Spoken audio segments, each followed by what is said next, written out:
driving back from Mainz-Vinten airport. I put 8,476 euros on my credit card, which translates to about 9,500 US dollars. But 25% credit card interest rate, that's gonna be a nice 250 bucks every month until I pay that $10,000, nearly $10,000 off. So customs met me there.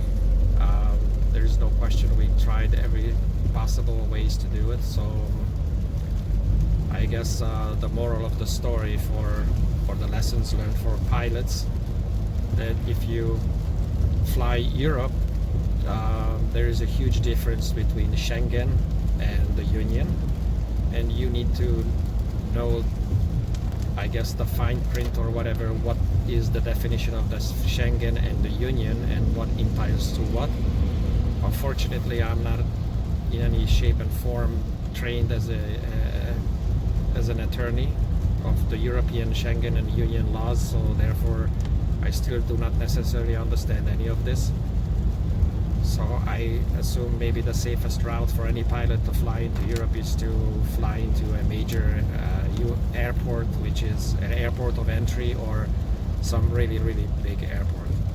Unfortunately for me, I passed right Frankfurt, which would have been, I say, maybe an extra 50 minutes flight. I could have landed in Frankfurt, and this would have not happened. So anyway, right now the weather is, or I'm not even sure if this would have happened or not would have happened. You know, that again, I do not know.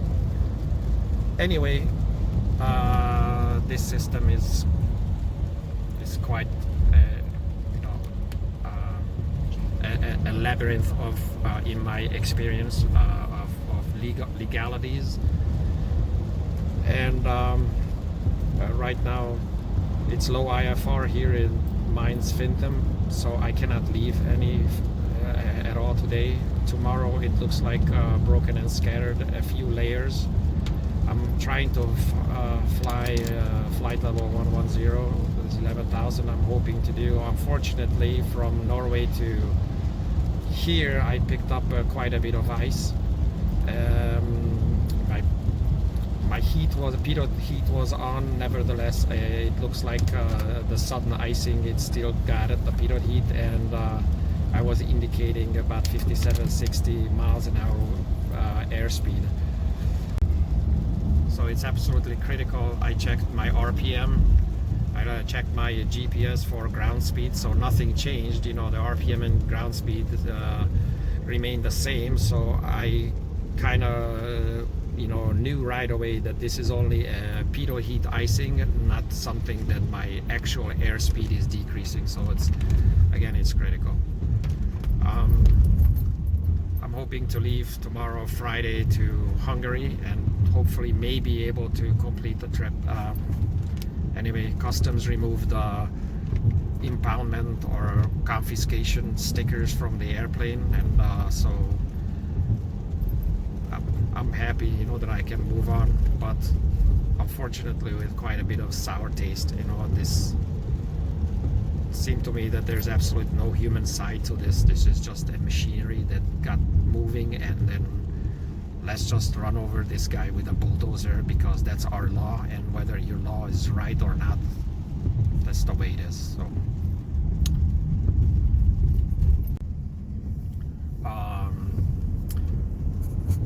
one other aspect though, there are, like I said, there are so many nice people all over the place, and the person in the tower, that lady, unfortunately it's not a full tower, it's an info, but nevertheless she was very nice and understanding and helpful, and it looks like she even waived the extra parking, the 2 days for me for the ramp fees, just because she felt that this was a totally unnecessarily punishment, even though the customs doesn't call it a punishment, they just call it VAT tax or whatever that they need to impose on me. So anyway, I'm grateful to her and the understanding, because it's just the adventure is really for me just to find cool people, find nice people, and find the awesomeness and the adventure, and that's what I'm looking for. Sometimes you know, not everything works out great, but in this situation I'm still grateful for her. One of the things I like to add, you know, I really don't want my viewers, you know, hopefully intelligent pilots, to put people under the umbrella of the Germans. I like this, and this is not the Germans. My best friend Hubert is German, and he's the first one to text me that, hey, I'm gonna wire you the money, and he's German. So no, it's not the Germans, it's the bureaucracy and the people who serve bureaucracy without, you know, thinking or brain or reason or whatever. That's the law, and that's so I really don't want to bash the Germans. This is not the Germans. That we have that in the US, and we have that in any other country too. So let's just keep it civil and keep this incident as this is what happens in bureaucracy, and the lessons learned, you know, you have to know differences between Union and Schengen if you fly here, and a lot more. So still, Germany has good beer. Sitting at home with my sister. Excuse me. So the actual charges were the untimely reporting of the aircraft into the country, which is an illegal import, and that was the assumption, and therefore I had to pay the value added tax on the airplane, and that's where the 8,000 whatever 476 euros and the 48 cents or whatever, the pennies or whatever, those are euros. Back to the IFR. This airport does not have an IFR departure, not like in the US. You can ask for, you know, like a block time where you call flight. This is a VFR departure into IFR, and from this place I just cannot file a direct IFR to be, so I cannot leave low IFR. The end of the story for the day is I'm still very happy. I am with family, my sister, and many thanks for my sister. I love her very much for all the driving and helping and calling and everything, all the friends all over the place to iron the situation out. Unfortunately, I do not understand much in German except in ja and genau, and maybe bia, which is a very important word. At least in my vocabulary, I think it's definitely a must. And thank you very much. I guess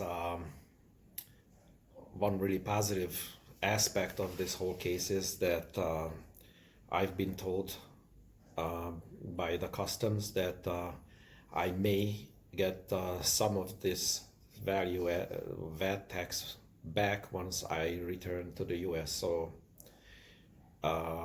if anybody is familiar with this type of VAT tax return at home, I would be really grateful to take advantage of that knowledge,